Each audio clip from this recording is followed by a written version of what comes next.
thing that God did was to limit the lifespan of human beings or mortals to 120 years. It's no longer the 900 years like Adam lived 900 years, Moses and Enoch and Methuselah. He's going to limit our lifespan to 120. My grandmother lived to 103. No, my grandfather lived to 103 and my grandmother lived to 101. And that's a lot. That's a lot. You're pretty much teeter-tottering between life and eternity at that time. And I don't want to be that old. I want to go to heaven pretty young. So anyway, so he limited our lifespan to 120 because he said mortals are not meant to live for that long because of all the lawlessness and the sexual immorality that was happening at the time. He slashed it. He slashed it considerably. 120 years, that's it. No more. Giants came out of these kinds of people. It's a giant. If you think about it, a giant is about 14, maybe 16 feet tall or more, and human beings are I think the tallest girl that I know is 5'10". How do you, I can't even imagine. So, but I'm not going to question it because in the Bible it doesn't really specify, how it happened unless you go to different books like Book of Jasper and Book of Enoch. And then they were able to give a little bit more information. However, it right now as it stands, it doesn't really matter. What really matters is how we're gonna go to eternity. I'm just telling a story, and the story is coming from the Bible. So, it's got to be something that God is long suffering, which not long suffering, but He's very patient with us. He's very forgiving, very patient. So for those two types of beings to get meshed together, it's got to be something major. It's got to be something major in God's eyes that was just He's very much against it. So I'm not going to question. All I know is that it angered Him, wiping out a whole generation of people.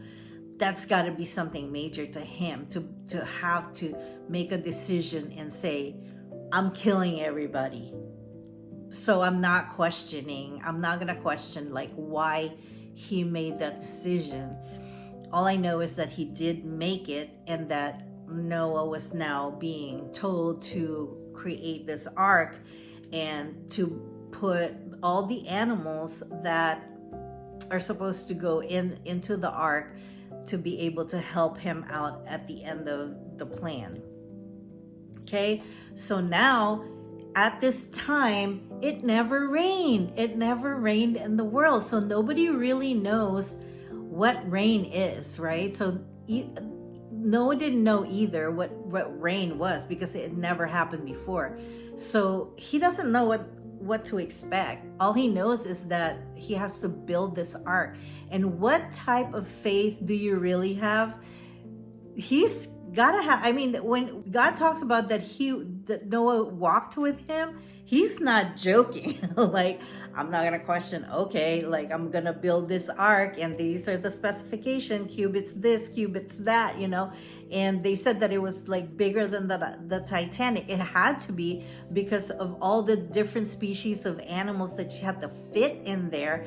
And there's 2 by 2. Then he had to bring in all of these food, the stashes of food, and also I'm going to link my trip to Noah's Ark right here. So if you guys want to see that, I did cry because I got emotional as soon as I walk in there.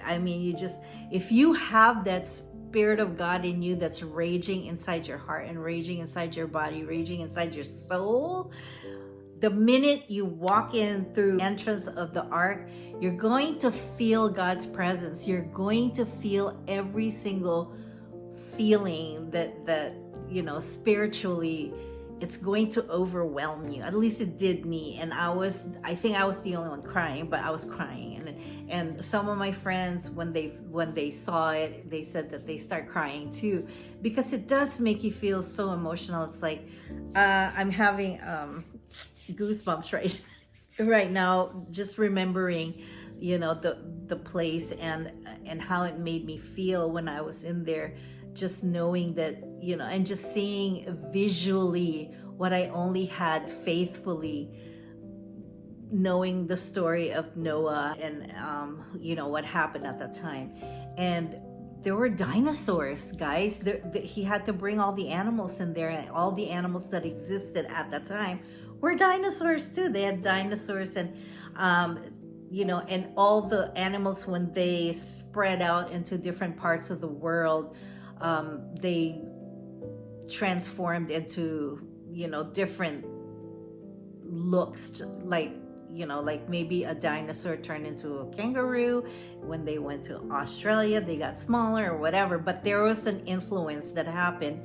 And you can only rely on this type of factual transformations happening when you have the Spirit of God inside of you, and you believe that God had created, and God has a way to, you know, transform things.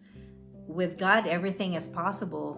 With us, things are impossible, but to God, nothing is impossible. So questioning all those different things scientifically and all that stuff, if you don't have faith, it would be so hard for you to try to find the answers.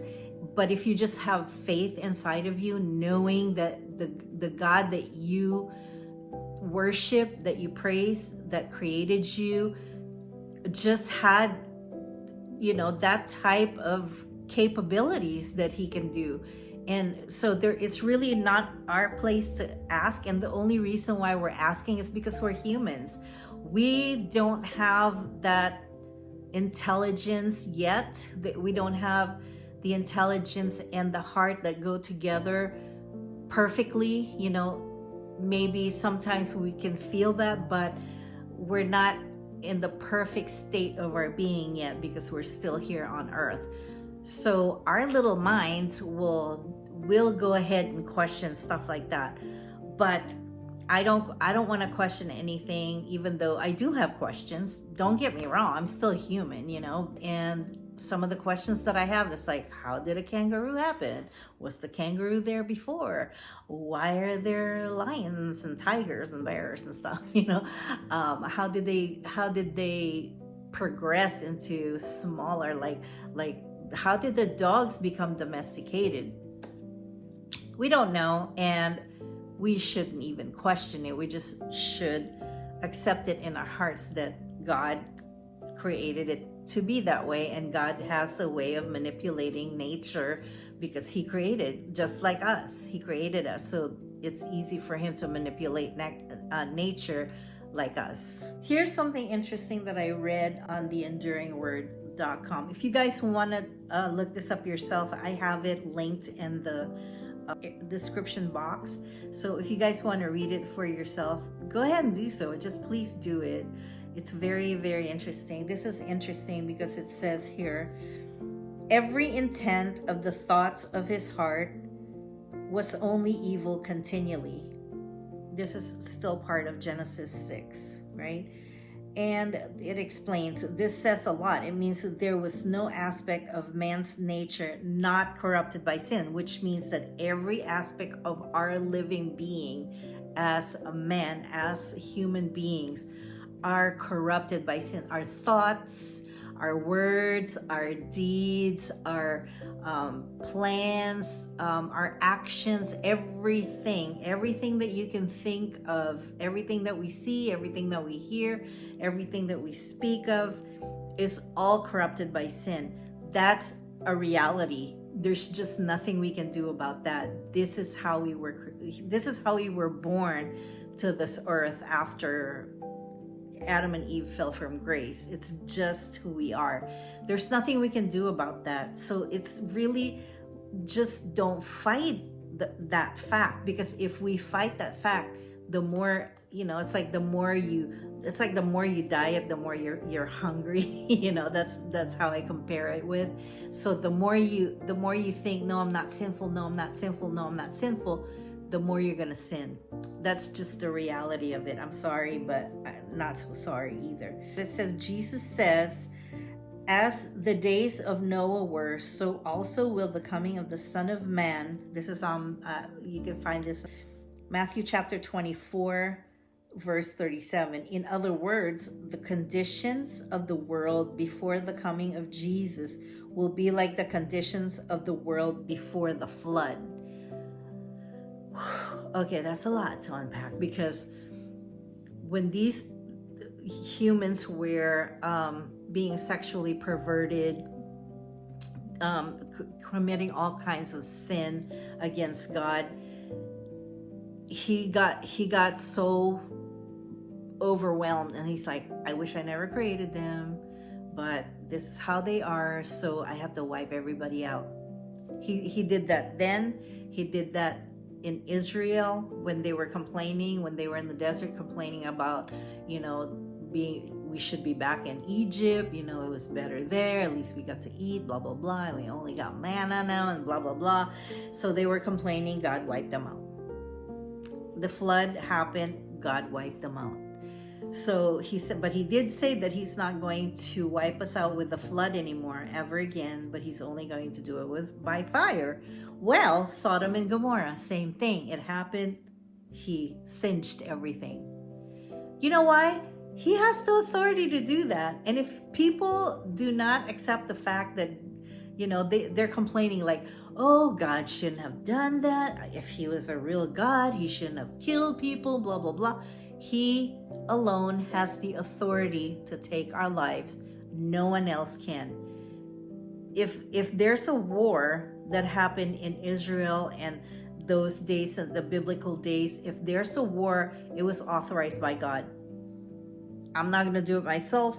I'm just going to authorize you guys to be in battle with, and I'm going to give you my power. I'm going to give you my strength to annihilate all these people. Every single thing in the Bible, biblically, when God authorizes, they always win.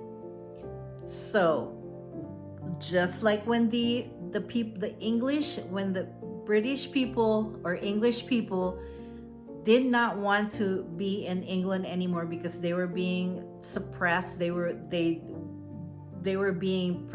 prevented to read the Bible, and they're like, no, because our very existence is we owe it to God, so let's go to and relocate to America.